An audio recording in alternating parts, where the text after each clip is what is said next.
guys, welcome back to another episode of Ask Will. I'm your host, Will, and I hope everybody is doing well and holding up during this crazy time we're living in. I feel like all YouTube videos are kind of starting out like that these days, but anyway, you might notice my setup is a little bit different.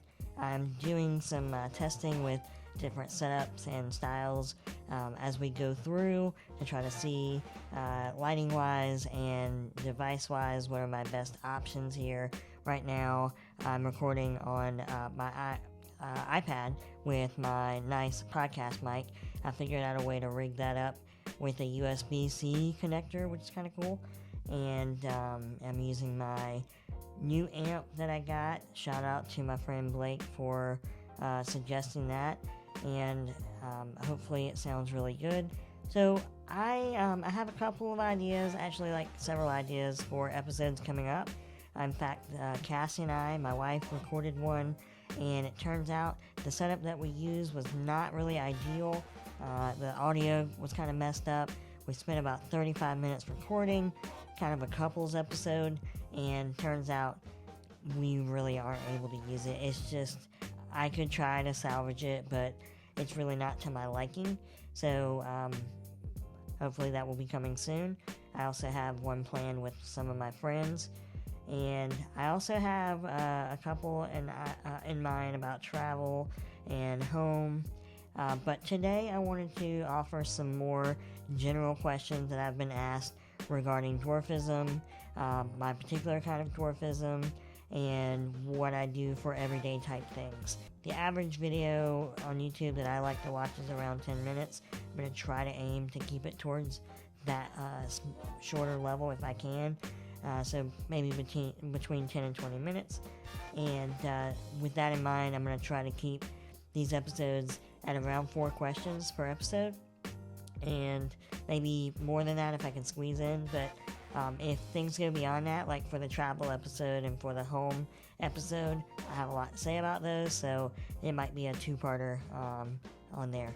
So somebody had asked me, clothes, where do you buy them? What struggles are there? Glad you asked. There's a lot of struggles when it comes to clothes. So there is something that's kind of a good thing about being a little person in the fact of having shorter limbs.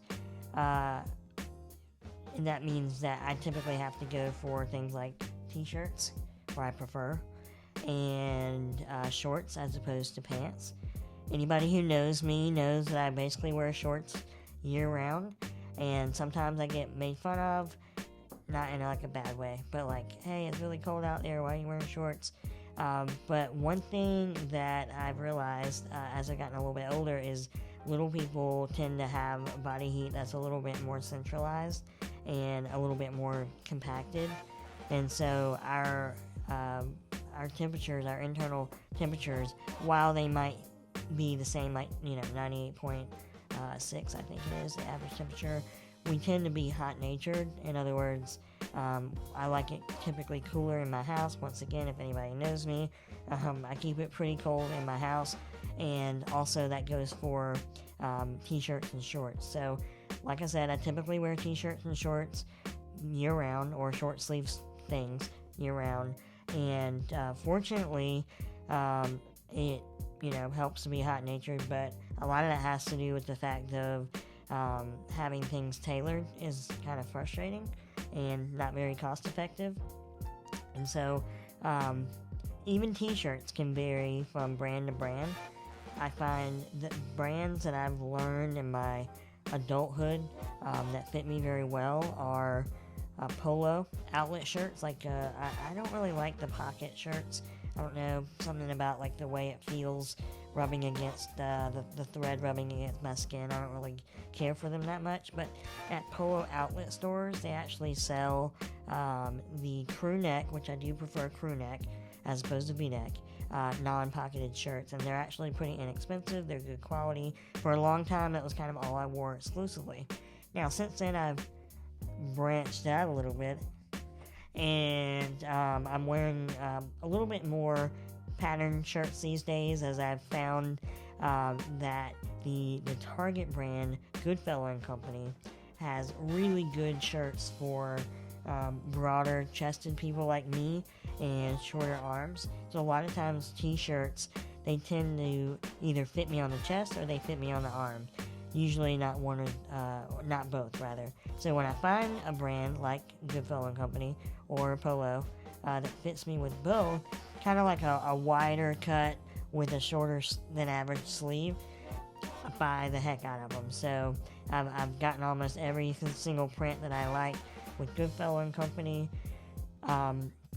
And with my type of dwarfism, I'm going to get into this a little bit more in a couple minutes here, but kinesisplasia, they tend to have more of a barreled chest, and what that means is it's a wider, broader chest that's a little bit more kind of compacted than some other types of dwarfism, like the commonly achondroplasia typically has a little bit more flat chest and a little bit more like normal or average, if you will, compared to an average sized person.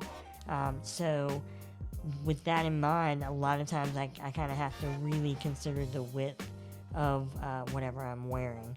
And on top of all of that, long sleeve stuff is such a hassle. It's such a hassle to find dress shirts and shoes and pants that fit me.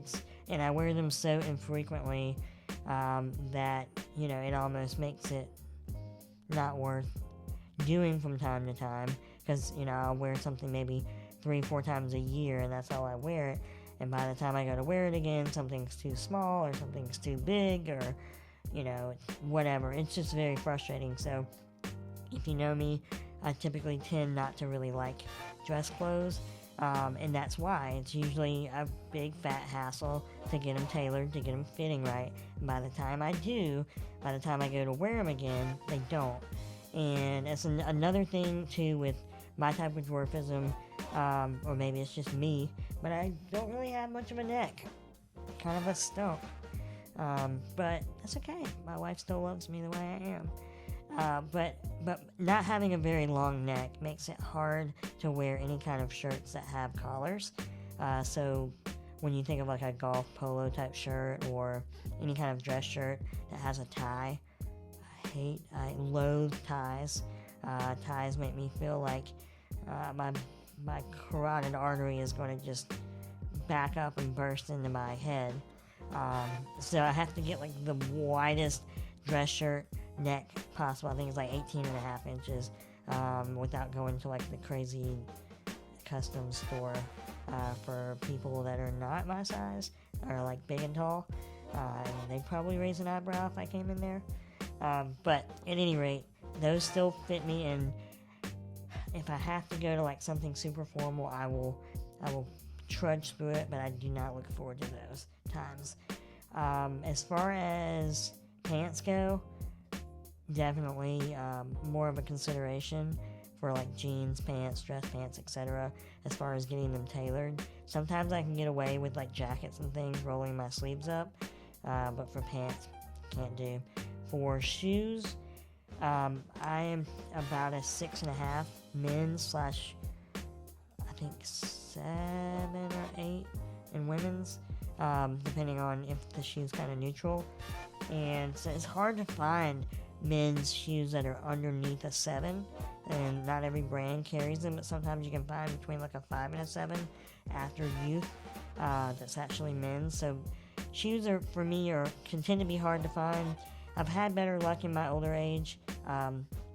One thing that I have to consider, and I might do a whole episode about the experience that I went through. I mentioned before I had surgery with Dr. Kopitz, and he did my hips and my knees, and since I had that surgery, I can't bend down past like my waist, and so any kind of shoes that I have to really consider the fact that I don't want to have a tongue on those shoes, because I have to slip them on. So any shoes I buy these days, and more manufacturers are coming out with good looking like men's mature looking shoes without tongues, without having to have some kind of weird like Velcro child orthopedic looking type of thing.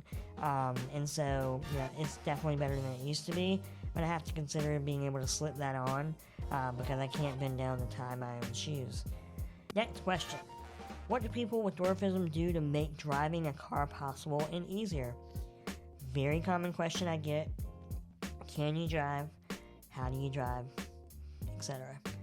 I think this varies a lot from what I've seen from different little people shows. I've become a little bit more exposed to how other little people drive. Once again, with my body makeup, with my particular type of dwarfism, and the fact that my chest is kind of barreled outward, and the fact that I can't bend in certain ways because of my surgery, driving for me, I think, is a little bit more of a complicated process than some little people. Some little people, they're either taller than me or they're flatter than me in the mid section region, and so all they have to consider is pedal extensions. Recently watched an episode of Seven Little Johnsons, and they went on a road trip, and they flew from Georgia to California and drove up the California coast. All Trent, the dad on the show, had to do was just install some extension pedals. I don't think he had to have any seat accoutrement, and I don't think most of the folks in the family that drive have to have seat accoutrements either. They just have to have pedals. For me to be comfortable driving, and it's not really something I've revisited since I was 15, so for the past 17 years that I've been driving, I have always had a seat in addition to pedals.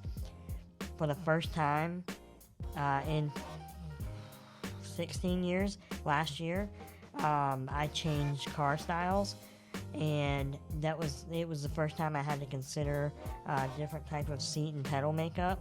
It was still the same manufacturer, but it was a different model, and it was probably high time for me to have have that equipment and hardware looked at again, and they did. Got everything situated. So for me, I have a special seat on top of the seat. I have a seat belt plug-in thing that's like an extender, and because the seat is about 6 inches off of the normal seat, obviously that gives me less room for my seat belt. So this seat belt extender thing, I'll try to put a picture up here, but it clips into the normal seat belt, and it gives me about a 5-6 inch raise so that I can plug my seatbelt into that. It's more flush with my seat, so I have like the normal amount of seatbelt rope area, and then I also have my pedals, and I have a false floor to kind of rest my feet on. That actually has gotten smaller and smaller as I've gotten more cars.